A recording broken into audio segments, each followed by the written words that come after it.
Хармагнайн цэнгэг саарундаасан хатан суудлын цэцэгт нугаар дээшилсэн ноён хөөрийн цэнгэг агаараар амсгалсан нарлаг тосонгийн цэлгэр талаар байрлсан унган төрмөлөх нутага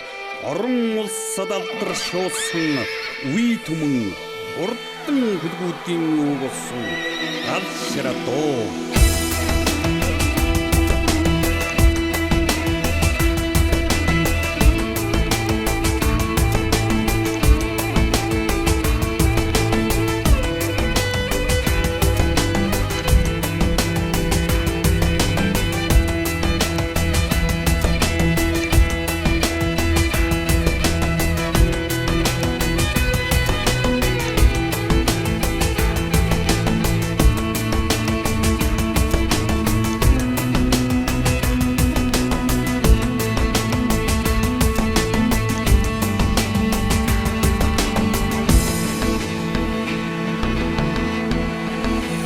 Дэх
зууны сүүлч 20 дугаар зууны эхэн үеийн төр нийгмийн нэртэй зүтгэлтэн гүн ухаантан гал шар удмын хурдан адуу болон Монголын хурдан морины шинж уяа засал үйлдвэр угсааг сайжруулах дэг сургуулийг үндэслэгч их эзэн богд Чингисийн алтан ураг хардал жанжин байс төрөвж яв.